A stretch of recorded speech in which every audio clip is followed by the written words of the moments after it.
Hello friend, yesterday with Nitish पे मैं नीतीश आपका बहुत बहुत स्वागत करता हूं। आज हम लोग देखने वाले हैं ज्योग्राफी का प्रैक्टिस सेट नंबर 4 देखेंगे हम लोग, जो कि इससे पहले हम लोग पार्ट 3 कवर कर चुके हैं ज्योग्राफी के, जो कि TGT PGT LTG GSA exam के लिए बहुत ही इंपॉर्टेंट है। सो प्लीज़ आप जुड़ जाइए। इसमें हम लोग 30 क्वेश्चन कवर करने वाले हैं, जो कि किसी न किसी रूप में एग्जाम में पूछे जाते हैं और जो हर बार आने की पूर्ण संभावना रहती है, ऐसे क्वेश्चन को इसमें शामिल किया गया है। अगर आप टीजीटी पीजीटी एलटीजी ऐसे की तैयारी कर रहे हैं या फिर किसी भी ज्योग्राफी ऑप्शनल सब्जेक्ट आपका है, तो आपको ये प्रैक्टिस सेट जरूर करना चाहिए। तो चलिए आज का शुरू करते हैं अपना प्रैक्टिस सेट नंबर 4। देखिए यहाँ पे पहला क्वेश्चन आपके सामने दिखाई दे रहा होगा, थोड़ा सा मैं जूम करता हूँ। देखिए सॉरी।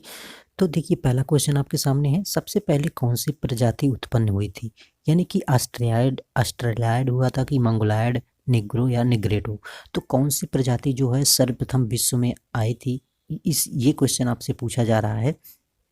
ठीक है, तो इसका ऑप्शन आपका सही हो जाता है ऑप्शन नंबर डी। निग्रोटो प्रजाति जो होती है ये सबसे पहले विश्व में उत्पन्न हुई थी। सबसे पहले कौन सी प्रजाति उत्पन्न हुई थी? निग्रोटो प्रजाति उत्पन्न हुई थी।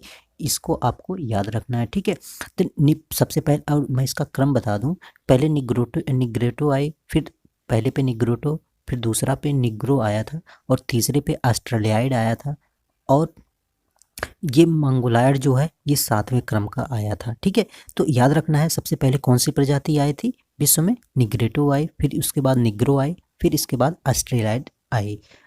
तो निग्रेटो विश्व की सबसे प्राचीन प्रजाति मानी जाती है। ये क्वेश्चन आपको याद रखना है। तो देखिए डियर, ये एक क्वेश्चन से आपके कितने सारे क्वेश्चन बनते हैं। ठीक है, तो इसको मैं, बहुत ही इंपॉर्टेंट है, इस क्वेश्चन को टिक कर लीजिएगा, वेरी मोस्ट इंपॉर्टेंट, क्योंकि ये क्वेश्चन ज्योग्राफी में पूछे गए हैं, टीजीटी पीजीटी एग्जाम में पूछे हुए क्वेश्चन है। तो सबसे पहले प्रजाति कौन आई? निग्रोटो, इसके बाद आया निग्रो, फिर इसके बाद आया आपका ऑस्ट्रेलियाइड आया था। तो 3 प्रजाति को आपको याद रखना है। सबसे पहले प्रजाति निग्रोटो, फिर निग्रो, फिर ऑस्ट्रेलियाइड, और सबसे प्राचीनतम प्रजाति पूछता है तो निग्रोटो ही आप टिक करेंगे। ठीक है, क्वेश्चन नंबर 31 देखते हैं हम लोग। सीपी ब्लेकर ने जननांगी संक्रमण की कितनी अवस्थाएं सुझाई थी? सीपी ब्लेकर जो है ये जननांगी संक्रमण की कितनी अवस्थाएं सुझाई थी, ये आपको बताना है।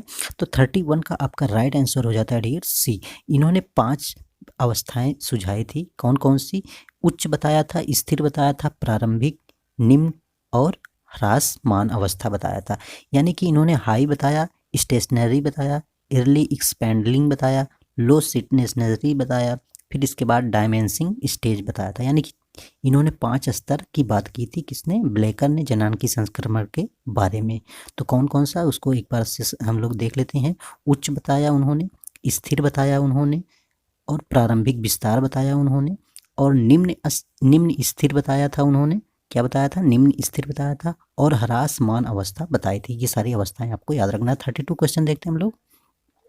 निम्नलिखित में से कौन सा कुल जनसंख्या एवं कृषि क्षेत्र का अनुपात प्रदर्शित करता है? इसमें से आपको बताना है कि कौन सा कुल जनसंख्या एवं कृषि क्षेत्र अनुपात को प्रदर्शित करता है। कृषि घनत्व करता है क्या? आर्थिक घनत्व करता है क्या? कायिक घनत्व करता है क्या?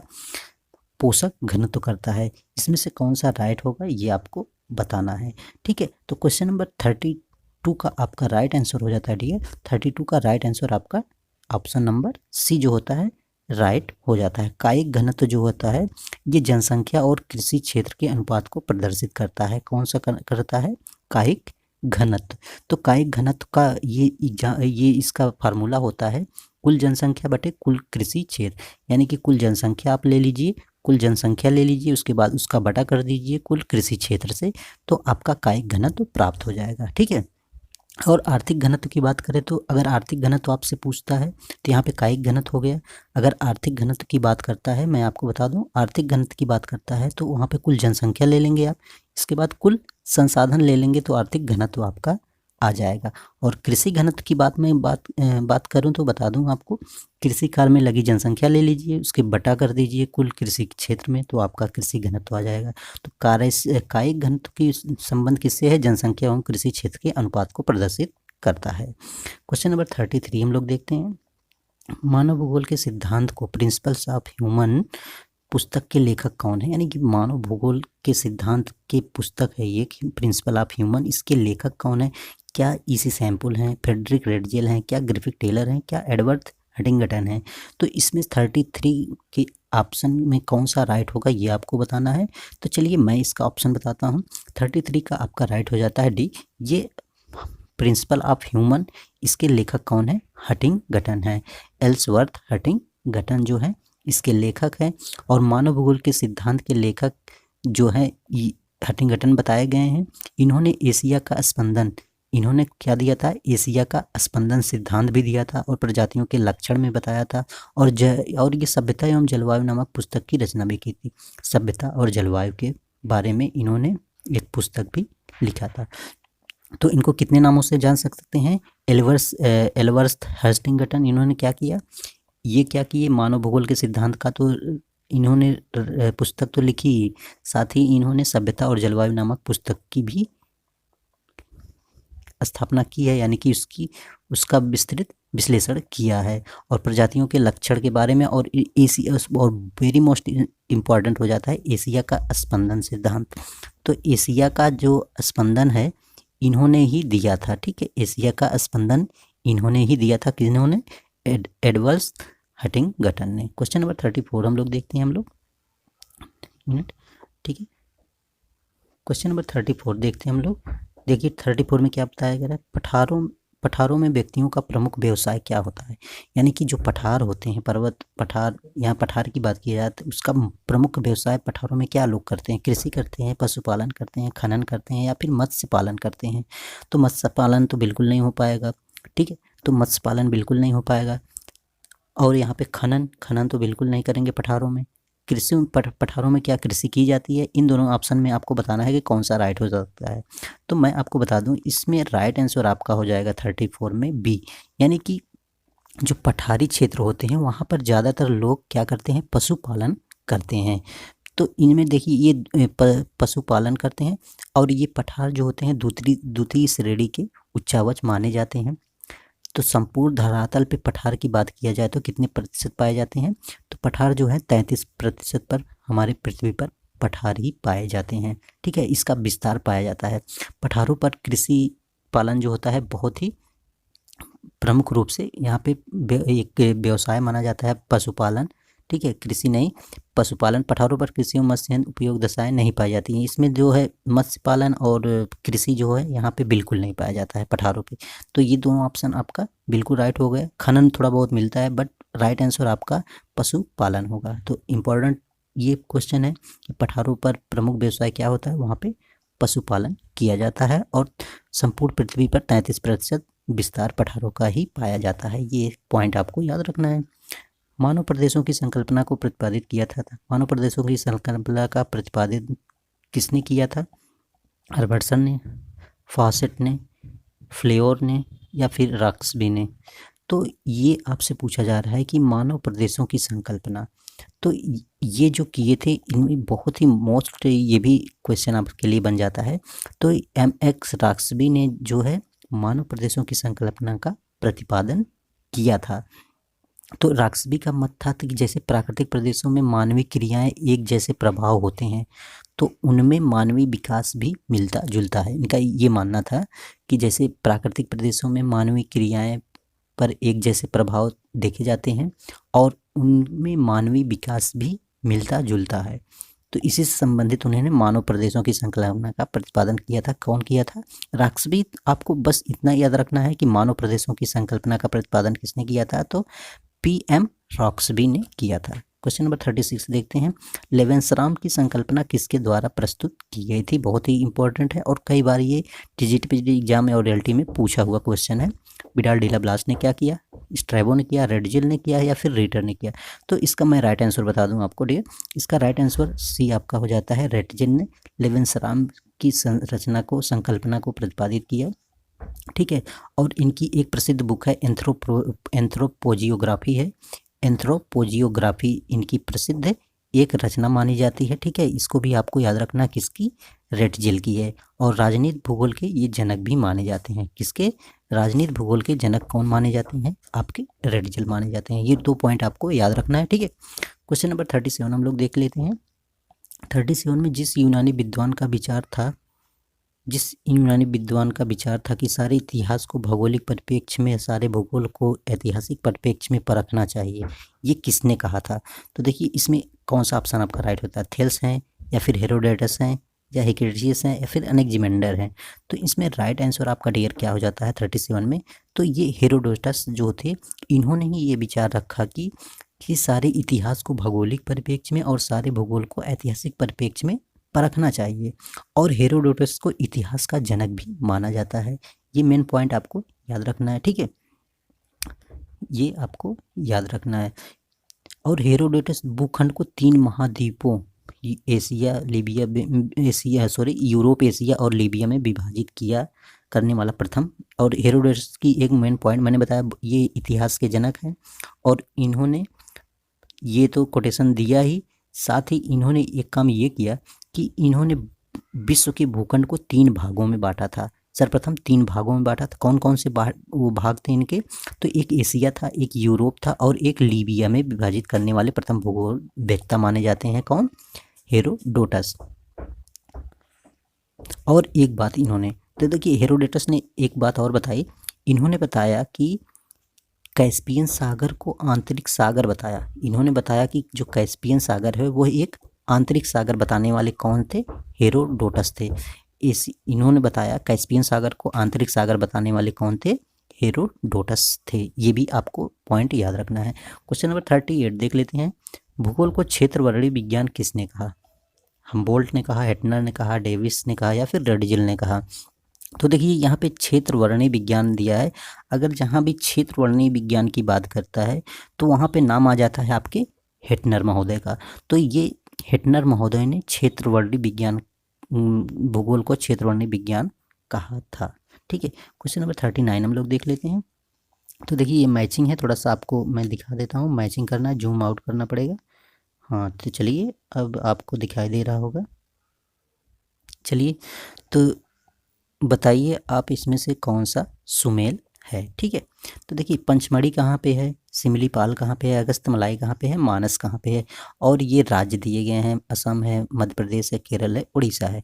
तो बताना है, बहुत ईजी है। इसमें से एक ही 2 क्वेश्चन मिले, मतलब मैचिंग करा लेंगे तो आपके आंसर लगभग आ सकते हैं। ठीक है, तो देखिए पंचमढ़ी कहाँ पे है, ये आपका मध्य प्रदेश में पड़ता है पंचमढ़ी, जो कि बहुत ही ये टूरिस्ट प्लेस है, टूरिस्ट प्लेस है, यहाँ पे घूमने लायक है। पंचमढ़ी कहाँ पे है? मध्य प्रदेश में है आपका। सिमलीपाल आपको पता होगा कि ये उड़ीसा में है। सिमलीपाल, सिमलीपाल राष्ट्रीय उद्यान जो है ये उड़ीसा में है। ठीक है, अगस्त्यमलाई ये आपको पता होगा, नाम से ही पता चल जा रहा है कि ये केरल में है। और मानस, मानस जो है राष्ट्रीय उद्यान कहाँ पे है?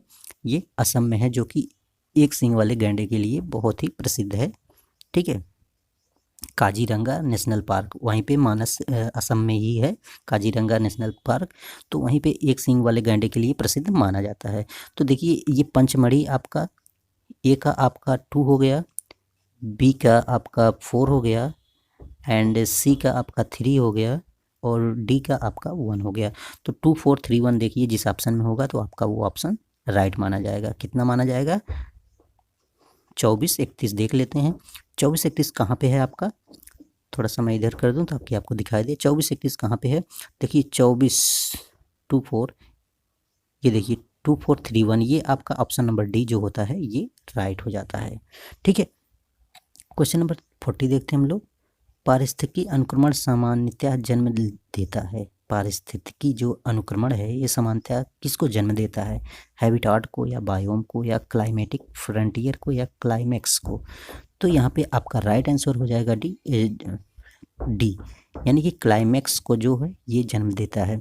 जैसे अनुक्रमण की अवधारणा सर्वप्रथम वार्बिंग और ग्लीमेंट द्वारा प्रस्तुत की गई थी। किसी भी पारिस्थितिकी तंत्र या आवाम में वनस्पति के एक समुदाय से और दूसरे समुदाय द्वारा प्रस्थापित को अनुक्रमण करते हैं। यानी कि जो वनस्पति है, यानी कि पारिस्थितिकी तंत्र में जो वनस्पति है, एक समुदाय से दूसरे समुदायों में जब उसका प्रतिस्थापन होता है तो उसी को हम क्या कहते हैं? अनुक्रमण कहते हैं। ठीक है, तो इसी तरह ये परिवर्तन के क्रम को हम क्रमण कहते हैं। ठीक है, तो इसका ऑप्शन आपका क्लाइमेक्स हो जाएगा। ठीक है, क्वेश्चन नंबर 41 अब देखते हैं। तो इसमें आपका पेज नंबर, हाँ ठीक है, तो 41 क्वेश्चन देखते हैं हम लोग, 60 क्वेश्चन है टोटल। निम्नलिखित में से थोड़ा सा फास्ट करने का प्रयास करेंगे। देखिए, अगर मैं आपका ये हर ऑप्शन का एक्सप्लेनेशन करूंगा तो थोड़ा सा टाइम लग सकता है, बट ये आपके लिए बहुत ही इंपॉर्टेंट होगा। अगर मैं 30 क्वेश्चन दे रहा हूँ, अगर मैं एक्सप्लेनेशन कर रहा हूँ, तो समझ मान के चलिए आपके तो 60 क्वेश्चन बन ही जा रहे हैं, इससे ज़्यादा भी बनने की पूर्ण संभावना भी रहती है। यानी कि आपके 80-90 क्वेश्चन मैं 30 क्वेश्चन से बना सकता हूँ। ठीक है, तो आप इस क्वेश्चन को, इस सीरीज को सीरियसली पढ़िए। अगर आप तैयारी कर रहे हैं वास्तव में, तो आपके लिए बहुत ही इम्पोर्टेंट है। तो इससे सेशन से जुड़िए। अगर आप इससे पहले का जो हमारा वीडियो नहीं देखे हैं, उसमें आपको पॉलिटिक्स का भी प्रैक्टिस करवाया गया है और ज्योग्राफी का भी करवाया जा रहा है, तो वहाँ पे आप जाके देख सकते हैं। प्लेलिस्ट में बहुत सारे प्रैक्टिस आपको फ्री ऑफ कॉस्ट प्रोवाइड किए जा रहे हैं, जो कि आपके हित के लिए ही ये लाभदायक होगा। ठीक है, तो इसका कोई चार्जेज नहीं है, तो इसका पूर्ण फ़ायदा उठाइए आप और अपने एग्ज़ाम को काफ़ी हद तक सफल बनाने में आप अपनी भूमिका को भी अदा करिए। चलिए देखते हैं 41 देखते हैं हम लोग। निम्नलिखित हरित गैसों का कम करने का प्रथम सम्मेलन कौन सा था? तो देखिए, जब हरित गृह यानी कि ग्रीन हाउस गैस जो थी, उसको कम करने के लिए प्रथम सम्मेलन कहाँ हुआ था? क्या टोरंटो सम्मेलन हुआ था, रियो सम्मेलन, मॉन्ट्रियल प्रोटोकॉल या क्योटो प्रोटोकॉल हुआ था? तो इसका आपका राइट आंसर हो जाता है, जापान में एक बार हुआ था, क्योटो शहर में ये क्योटो प्रोटोकॉल हुआ था। यानी कि कब हुआ था? 11 दिसंबर को हुआ था। और सन कौन सा था? 1997 में। 1997 में UNNCC के तीसरे सम्मेलन में क्योटो प्रोटोकॉल को स्वीकार किया गया था। यानी कि 1997 में जो ये जापान शहर में, क्योटो शहर है, वहीं पे हुआ था प्रथम क्या, गृह गैस यानी कि आप कह सकते हैं ग्रीन हाउस गैस को कम करने के लिए प्रथम सम्मेलन जो हुआ था 11 दिसंबर 1997 को जापान के क्योटो शहर में स्थापित किया गया था, नहीं कि स्वीकार किया गया था। क्योटो शहर था जापान का। तो क्वेश्चन नंबर डी आपका यहाँ पे राइट हो जाता है। क्वेश्चन नंबर 42 देखते हैं। एजेंडा 21 निम्नलिखित में से किस सम्मेलन में अंगीकार किया गया? एजेंडा 21 को किस सम्मेलन में स्वीकार किया गया? क्या स्टॉकहोम सम्मेलन में, रियो भू शिखर वार्ता में, या रॉटरडम सम्मेलन में, या रामसर सम्मेलन में? तो देखिए, एजेंडा 21 जो आपका था, ये एजेंडा 21 जो था, ये आपका रियो पृथ्वी इस सम्मेलन, यहाँ पे देखिए आपको कन्फ्यूजन में डालने के लिए यहाँ पे क्वेश्चन में कुछ चेंजेस किए गए हैं, जिससे रियो पृथ्वी सम्मेलन होता है यहाँ पे। तो जनरली क्वेश्चन में आपको पृथ्वी सम्मेलन मिलेगा, बट यहाँ पे भू शिखर दिया है, इससे कन्फ्यूजन आपको हो सकती है, बट आपको कन्फ्यूज नहीं होना है। भू का मतलब पृथ्वी होता है, शिखर होता है, पृथ्वी शिखर सम्मेलन होता है। ठीक है, पृथ्वी सम्मेलन। तो एजेंडा 21 का संबंध किससे है? रियो यानी कि पृथ्वी सम्मेलन से। पृथ्वी सम्मेलन से हुआ था। ये कहाँ पे हुआ था? ठीक है, तो रियो भू वार्ता ये हुआ था। ठीक है, और ये ब्राज़ील की एक राजधानी है रियो डी जेनेरो में 1992 में इसका सम्मेलन हुआ था। पर्यावरण विकास में सम्मेलन आयोजित का अर्थ एक समिट कहा जाता है। इस देशों में टिकाऊ विकास के लिए व्यापक कार्रवाई योजना, जिसे हम एजेंडा 21 भी कहते हैं। ठीक है, तो स्टॉकहोम सम्मेलन की 20वीं वर्षगांठ मनाते हुए संयुक्त राष्ट्र संघ ने ब्राज़ील की राजधानी रियो डी जेनेरियो में, ये ब्राज़ील की राजधानी है रियो डी जेनेरियो, वहीं पे हुआ था रियो पृथ्वी सम्मेलन 1992 को। ठीक है, तो ये याद रखना है आपको। क्वेश्चन नंबर 43 देखते हैं। मृत और सड़नशील कार्बनिक पदार्थ का अकार्बनिक मृदा पुष्टिकारक में परिवर्तित होना इनके द्वारा है? उपभोक्ता द्वारा, उत्पादकों द्वारा, अपघटकों द्वारा, या डिकम्पोजर जिसको बोलते हैं श्रेणीकरण प्रक्रियाओं द्वारा?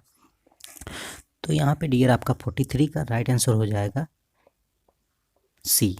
यानी कि डिकम्पोजर जो होते हैं उनका काम क्या करता है? जब कोई सड़नशील यानी कि कोई जीव मर जाता है, उसको मिट्टी में मिलाने का कार्य कौन करता है? अपघटक करते हैं, या चाहे जीव हो या कार्बनिक पदार्थ हो या फिर कोई भी चीज़ हो, जो वो अगर मतलब कार्बनिक पदार्थ हो, तो उसको अकार्बनिक मृदा पुष्टिकरण में परिवर्तन करने का काम कौन करता है? ये आपका कंपोजर, डिकम्पोजर। ठीक है, अपघटक जिसको बोलते हैं। 44 देखते हैं। प्रवाल भित्तियाँ की बनी होती हैं, कोरल पॉलिप की, रेडियो क्लोरीन पंख की, डायटम का, या फिर कैल्शियम युक्त पंख का? बहुत ही इजी क्वेश्चन है ये। अगर आपने प्रवाल पढ़ा होगा तो आपको पता होगा कि ये कोरल पॉलिश की बनी होती हैं। और देखिए प्रवाल भित्तियों से संबंधित क्वेश्चन बहुत ही इम्पोर्टेंट है और निश्चित ही एक क्वेश्चन इन सब प्रवाल से संबंधित आने ही है, ठीक है। और ये देखिए सबसे प्रवाल द्वीप यानी कि प्रवाल, एटाल प्रवाल, तटीय प्रवाल, प्रवालों के प्रकार भी बताए गए हैं। और एक क्वेश्चन बनता है आपके ऑस्ट्रेलिया से, तो ये पूछा जाता है सबसे बड़ी प्रवाल भित्ति कहाँ पे है, तो आपका वो ऑस्ट्रेलिया में पाया जाता है, ग्रेट बैरियर रीफ, जिसकी लंबाई लगभग 1900 मीटर बताई जाती है, ठीक है, सॉरी 1900 किलोमीटर बताई जाती है, किसकी, प्रवाल की। और ये प्रवाल जो है एक अवरोधक प्रवाल है। ये ऑस्ट्रेलिया के क्वींसलैंड के पूर्व में स्थित है, उत्तर पूर्व में स्थित है प्रवाल। तो ऑस्ट्रेलिया की जो है ग्रेट बैरियर रीफ विश्व की सबसे लंबी ग्रेट बैरियर रीफ मानी जाती है। क्वेश्चन नंबर 45, सेंट पॉल कटक स्थित है अटलांटिक महासागर में, हिंद महासागर में, प्रशांत महासागर में या भूमध्य महासागर में। बहुत ईजी है ये। कटक जो है, कटक की बात किया जा रहा है तो कटक जो है आपका जनरली कहाँ पे स्थित है, ये सेंट पॉल कटक की बात कर रहा है तो सेंट पॉल कटक आपका हिंद महासागर में है, जो कि उत्तरी हिंद महासागर में इसका निर्माण हुआ है। यानी कि कटक की बात किया जाए तो जब दो प्लेटें समांतर रूप से एक दूसरे से विपरीत दिशा में मूव करती हैं तो कटक का निर्माण होता है। और सबसे बड़ी कटक की बात किया जाए तो अटलांटिक में आपको मिल जाएगा, अटलांटिक महासागर में सबसे कटक जो है वहाँ पे सबसे बृहद कटक निर्माण माना जाता है, जो ठीक है कहाँ पे मिलेगा, उत्तरी अटलांटिक महासागर। तो यहाँ पे सेंट पॉल कटक कहाँ पे स्थित है, हिंद महासागर में स्थित है, ये आपको याद रखना है, ठीक है। तो 45 का आपका कौन सा राइट हुआ, तो ये आपका 45 का आपका बी राइट हुआ। तो हिंद महासागर में मिलता है। और मैं एक बात बता दूं, तो ये जो है चागोस कटक और पूर्वी कटक, प्रिंस एडवर्ड कोजट कटक आदि भी इसी महासागर में स्थित है। अगर चागोस कटक की बात करता है तो वो भी हिंद महासागर में है। और सेंट पॉल तो आपका ऑलरेडी है ही, चागोस पूछता है, फिर 90 डिग्री अगर कटक पूछता है वो भी आपका हिंद महासागर में ही पड़ता है, ठीक है। ये इतने सारे क्वेश्चन हैं आपके। तो नेक्स्ट है मानसून है, मौसमी हवाएं हैं, स्थानीय हवाएं हैं, अस्थायी हवाएं या पछुआ हवाएं हैं। तो मानसून क्या है आपको बताना है, मानसून क्या है 46 का। तो देखिए मानसून एक मौसमी हवाएं हैं, जनरली मौसमी हवाएं हैं। देखिए मानसून जो आता है एक निश्चित मौसम में आता है, ऐसा नहीं है कि हर समय मानसून आ जाए, ठीक है। तो सामान्यतः भारत में मानसूनी जलवायु पाई जाती है। कहाँ पे पाई जाती है मानसून, देखिए भारत में आता है जून के फर्स्ट वीक में ही मानसून आ जाता है, ठीक है। तो ये लगभग सितंबर अक्टूबर तक रहता है, यानी कि सितंबर अक्टूबर में वापस लौटता है। तो ये मानसूनी जो है भारतीय जलवायु को दो प्रमुख तत्वों में सर्वाधिक प्रभावित किया है, जिसमें पहला है उत्तर में हिमालय पर्वत की स्थिति, जिसके कारण मध्य एशिया में आने वाली शीतल हवाएं भारत में नहीं आ पाती हैं, ये भी मानसून का कारण है। तथा दूसरी दक्षिण में हिंद महासागर की उपस्थिति एवं भूमध्य रेखा के समीपता, जिसके कारण उष्णकटिबंधीय जलवायु अपने आदर्श स्वरूप में पाई जाती हैं। तो मानसून का बहुत ही अच्छा, तो इसका मानसून शब्द की उत्पत्ति मौसम से हुई है, जो कि अरबी का एक शब्द है। क्वेश्चन नंबर 47 देखते हैं, उत्तर भारत में शीतकालीन वर्षा किन कारणों से होती है। क्या उत्तर पूर्वी मानसून से होती है, दक्षिणी पश्चिमी मानसून से, लौटता हुआ मानसून से, या फिर पश्चिम से आने वाली चक्रवात से होता है। बहुत ही इंपॉर्टेंट क्वेश्चन है डियर, ये इंपॉर्टेंट लगा लीजिए क्योंकि ये क्वेश्चन रिपीट हुआ है कई बार कई एग्जामों में। तो उत्तर भारत में शीतकालीन वर्षा का प्रमुख कारण क्या है, पश्चिम से आने वाली चक्रवात होता है। क्या होता है, पश्चिम से आने वाला चक्रवात, यानी कि जिसको हम पश्चिमी विक्षोभ भी कहते हैं। क्या कहते हैं, पश्चिमी विक्षोभ। ये है ये किस लिए आता है, ये जेट स्ट्रीम के कारण आता है। जो राजस्थान में जो बारिश होती है इसके द्वारा, उसको मावट कहा जाता है। क्या कहते हैं, मावट कहते हैं। इसी के द्वारा जो है राजस्थान में बारिश होती है उसको मावट कहा जाता है। किससे बारिश होती है, पश्चिम से आने वाली चक्रवात की या पश्चिमी विक्षोभ से होती है, ठीक है। और बात किया जाए तो लौटता हुआ जो मानसून आता है, ये लौटता हुआ मानसून कोरोमंडल तट पे बारिश करवाता है।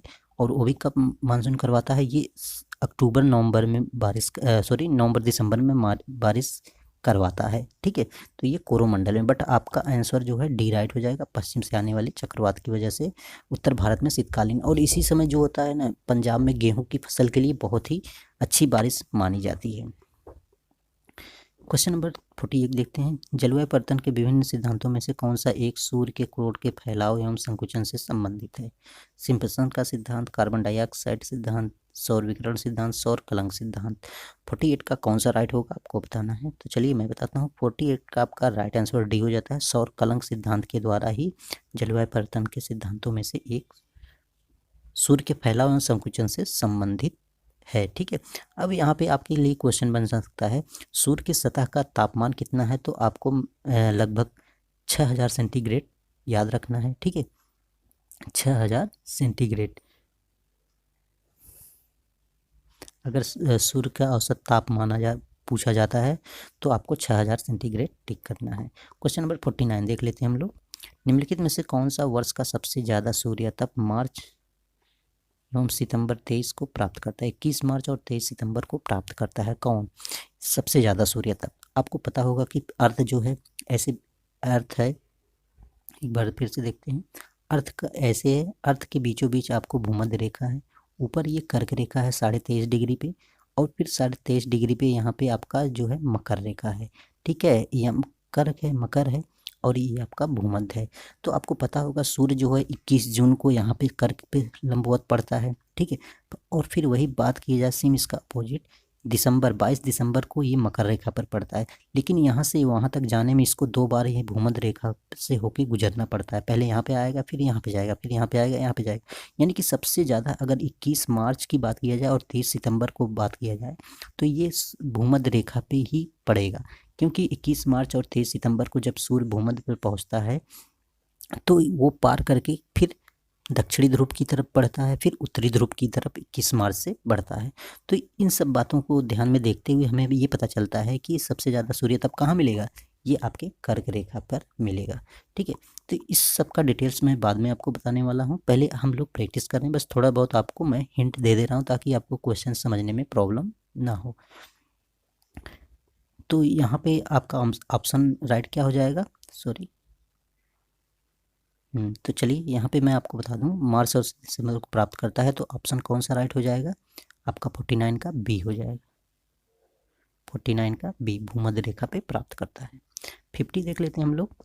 वह प्रक्रिया जिसके माध्यम से वनस्पति द्वारा वातावरण में नमी मिलाई जाती है क्या कहलाती है?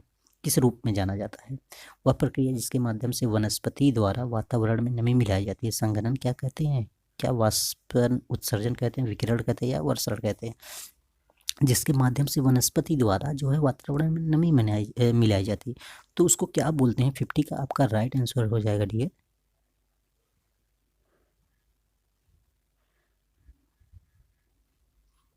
तो देखिए 50 का आपका राइट आंसर हो जाता है बी, यानी कि उसको बोलते हैं वाष्प उत्सर्जन।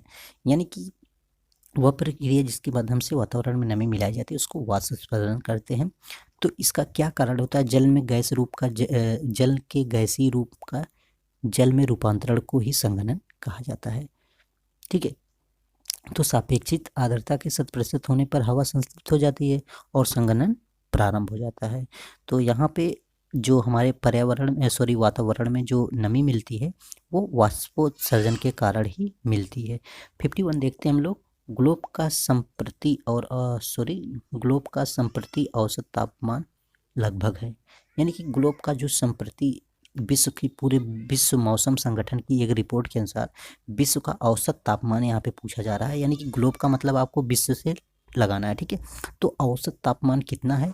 तो ये आपका ऑप्शन सी राइट हो जाता है। विश्व का औसत तापमान अगर बात किया जाए तो 15 अंश सेंटीग्रेड माना जाता है। ठीक है, कितना माना जाता है? 15 अंश सेंटीग्रेड माना जाता है। तो क्वेश्चन नंबर अब हम लोग 52 देखेंगे। ठीक है, 52 देखेंगे, एक मिनट। हाँ चलिए, 52 इसके नीचे आएगा आपका। 52 यहाँ पे आप देखते हैं। 52 में क्या बोला जा रहा है, तो इसको आपको ध्यान से देखना है। तो शीत वाताग्र द्वारा उष्ण वाताग्र के अभिलंघन करने तथा धरातली सतह पर गर्म वायु के पूर्ण विलोपन के कारण उत्पन्न वाताग्र को कहते हैं, क्या कहते हैं? क्या अधिविष्ट वाताग्र कहते हैं? क्या ध्रुवीय वाताग्र या वाताग्री प्रदेश या वाताग्री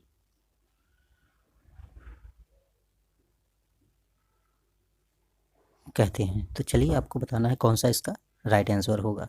तो 52 का राइट आंसर डियर आपका हो जाता है ए, अधिविष्ट वाताग्र कहते हैं। क्वेश्चन 53 देखते हैं। अरोरा बोरियालिस होता है, अरोरा बोरियालिस और अरोरा ऑस्ट्रियालिस होता है, दो चीज़ें होती हैं, ये आपको याद रखना है, ठीक है। तो ऑरोरा बोरियालिस की घटना क्या होती है? बहिर्मंडल में होती है, आयन मंडल में होती है, ओजोन मंडल में होती है या फिर समताप मंडल में होती है, ये आपको बताना है। तो इसका राइट आंसर डियर आपका हो जाएगा, ये आपका आयन मंडल में होता है। तो मैंने बताया ना, अरोरा बोरियालिस और अरोरा ऑस्ट्रियालिस दो घटनाएं होती हैं जो कि उत्तरी ध्रुव के, ये अरोरा बोरियालिस को जो है उत्तरी ध्रुव पे होता है, जबकि दक्षिणी ध्रुव की बात की जाए तो अरोरा ऑस्ट्रियालिस होता है। कौन सा होता है? अरोरा ऑस्ट्रियालिस होता है आपका दक्षिणी ध्रुव पे, ठीक है। ऑस्ट्रिया ऑस्ट्रालिस ऑस्ट्रालिस, इससे आप ट्रिक लगा सकते हैं कि आपकी ऑस्ट्रेलिया जो है दक्षिणी ध्रुव में नीचे है, जबकि अरोरा बोरियालिस की बात की जाए तो वो जनरली ऊपर बताया ही जा रहा है। तो याद रखना है कि अरोरा ऑस्ट्रालिस दक्षिणी ध्रुव को कहा जाता है, अरोरा बोरियालिस उत्तरी ध्रुव को कहा जाता है। ये घटनाएं कहाँ होती हैं? ये घटनाएं आपकी आयन मंडल में होती है, ठीक है। क्वेश्चन नंबर 54 देखते हैं हम लोग। पृथ्वी के वायुमंडल के ऊपरी भाग पर औसत सौर ऊर्जा की प्राप्ति की मात्रा कैलोरीज प्रति वर्ग सेंटीमीटर प्रति मिनट निम्नलिखित में से कौन सही है? तो पृथ्वी के ऊपरी भाग का औसत सौर ऊर्जा की प्राप्ति की मात्रा पूछा जा रहा है आपसे। तो ये 54 का आपका कौन सा राइट हो जाएगा? 54 का आपका ये आंसर राइट हो जाएगा, यानी कि 1.94 कैलोरीज प्रति वर्ग सेंटीमीटर मिनट प्रति मिनट की जाती है, ठीक है। ये आपका राइट हो जाता है। 55 हम लोग देखते हैं। सुदूर संवेदन में प्रयुक्त निम्नलिखित चुंबकीय तरंगे ईएमआर में किसका तरंग दैर्ध्य सबसे कम है? अब देखिए इसमें सबसे तरंग दैर्ध्य सबसे कम तरंग दैर्ध्य पूछा जा रहा है, ठीक है। तो यहाँ पे आपका ऑप्शन है हरा है, लाल है, नीला है या फिर इंफ्रारेड है। तो इसका ऑप्शन आपका राइट हो जाएगा सबसे ज़्यादा, यानी कि यहाँ पे सबसे कम तरंग दैर्ध्य नीला का माना जा रहा है, लेकिन सबसे ज़्यादा तरंग दैर्ध्य की बात किया जाएगा तो वहाँ आपका लाल रंग का हो जाता है। सबसे ज़्यादा तरंग दैर्ध्य किसका होता है?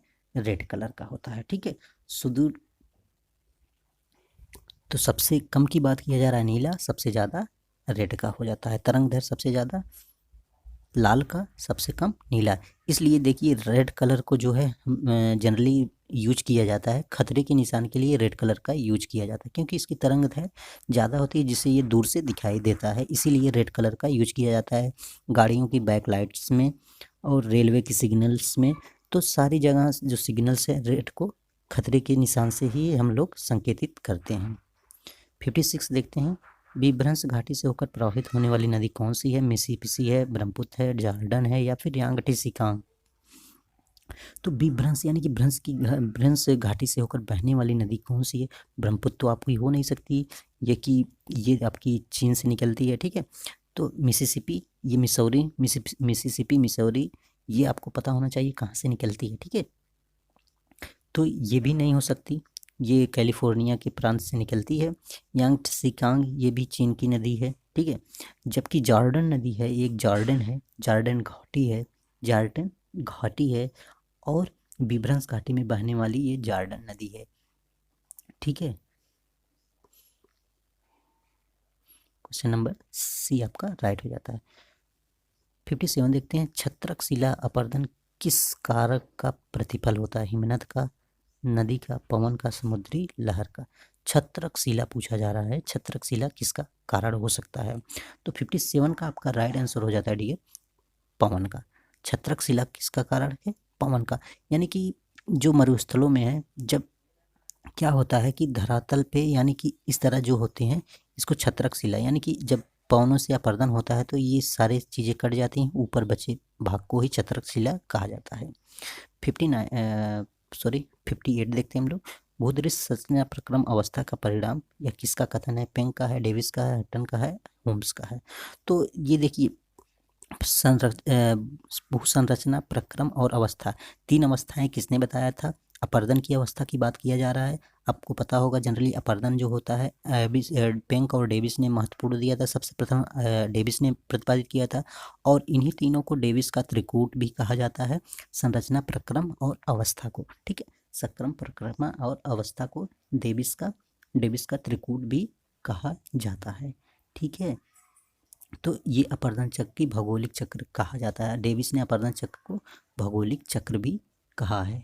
तो इसका ऑप्शन आपका बी जो होता है राइट हो जाता है। 59 देखते हैं, समुद्र जल प्रसार की धारणा निम्नलिखित में से किससे प्रस्तावित किया? किसने प्रस्तावित किया समुद्र जल प्रसार? मैकेंजी ने, मोर्गन ने, हैस ने, वुलार्ड ने। अगर समुद्र तल के प्रसार की बात की जाए तो किसने किया? तो ये किया था आपके हैस महोदय ने। कौन किया था?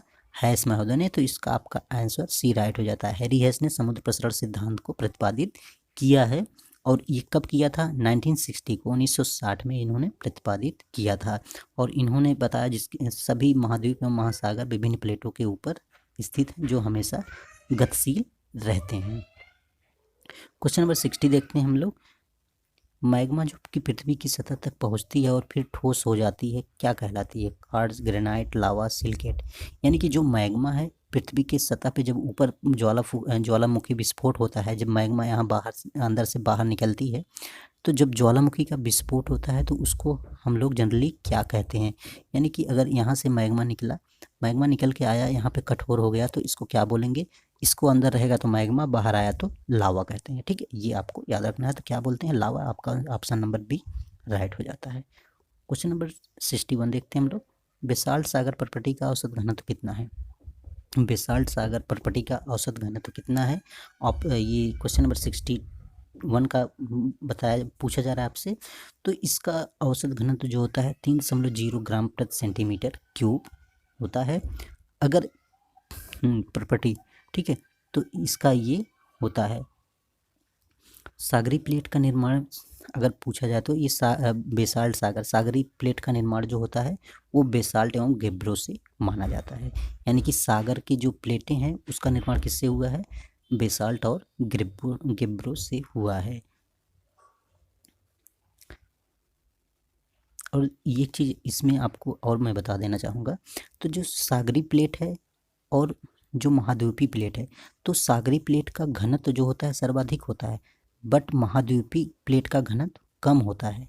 ठीक है, जबकि अगर चौड़ाई की बात किया जाए तो, मोटाई की बात किया जाए तो सागरी प्लेट पतली होती है, बट जो महाद्वीपीय प्लेट है वो चौड़ी होती है, लेकिन घनत्व जो होता है वो सागरी प्लेट का सर्वाधिक होता है। ठीक है, तो ये पॉइंट आपको याद रखना है। 62 गुटेनबर्ग डिस्कन्टिन्यूटी निम्नलिखित में से किसके मध्य पाई जाती है? यानी कि गुटेनबर्ग डिस्कन्टिन्यूटी किस माध्यम से मतलब किनके मध्य पाई जाती है, ये आपसे पूछा जा रहा है। आपको पता होगा कि ऐसे पृथ्वी को बांटा गया है, ठीक है, सियाल, सीमा, नीफे। तो देखिए यहाँ पे ये आपको भू प्रॉपर्टी हो गया, ये सियाल हो गया, ये सीमा हो गया, नीफे। सीमा को 2 पार्ट में डिवाइड किया गया है और नीफे को 2 पार्ट में। तो यहाँ आपको रखना है कोमो रे गुल, तो लास्ट में गुल आता है, कोमो रे गुल। तो देखिए ये आपसे गुटेनबर्ग डिस्कन्टिन्यूटी पूछा है, कोमो रे गु। यहाँ पे लास्ट में आपको इस लाइन पे देखिए का इसमें लिख दीजिए को मो रे गुल। तो देखिए 5 तरह के डिस्कन्टिन्यूटी आपको मिल रहे हैं।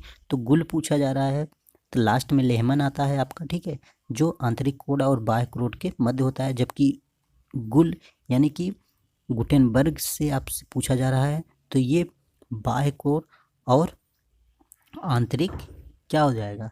बाह्य कोर और आंतरिक मेंटल। तो देखिए इसमें कहीं हुआ आपका, हाँ यहाँ देखिए ऊपरी कोड और निचला, सॉरी ये नहीं, ऊपरा, ये देखिए मेंटल और क्रोड। 62 का आपका राइट आंसर हो जाएगा डी बी। तो ये मेंटल और कोर की बात किए रहा है, तो यहाँ आपका आंसर कौन सा राइट हो जाएगा? मेंटल और क्रोड के बीच जो होता है आपका गुटेनबर्ग डिस्कन्टिन्यूटी पाया जाता है। पृथ्वी का औसत घनत्व निम्नलिखित में से कितना है? बहुत ईजी क्वेश्चन है और बहुत ही बार ये रिपीट हुआ है, वेरी मोस्ट इंपॉर्टेंट क्वेश्चन है, कभी भी पूछा जा सकता है आपसे। तो इसका आंसर राइट हो जाता है ऑप्शन नंबर बी 5.5 इसका जो है औसत घनत्व है पृथ्वी का, ये आपको याद रखना है। तो आज के लिए आपके लिए 60 लगभग 33 क्वेश्चन था। तो डियर कैसा लगा ये प्रैक्टिस सेट, आप कमेंट सेक्शन में कमेंट जरूर करिएगा। कितने क्वेश्चन आपके लिए इंपॉर्टेंट है ये भी आप अपने आप से खुद आंकिएगा, ताकि इस प्रैक्टिस सेट से आपको कितना फ़ायदा मिल रहा है ये भी आप समझ सकते हैं कि आपके लिए कितना इंपॉर्टेंट है। अगर मेरे चैनल पे आप नए हैं तो प्लीज़ चैनल को सब्सक्राइब जरूर कर लीजिएगा और बेल आइकन प्रेस कर लीजिएगा, ताकि आपको नोटिफिकेशन मिलता रहे। और शेयर अपने दोस्तों के साथ करिए, क्योंकि इससे किसी का भला हो सकता है। Thanks for watching me.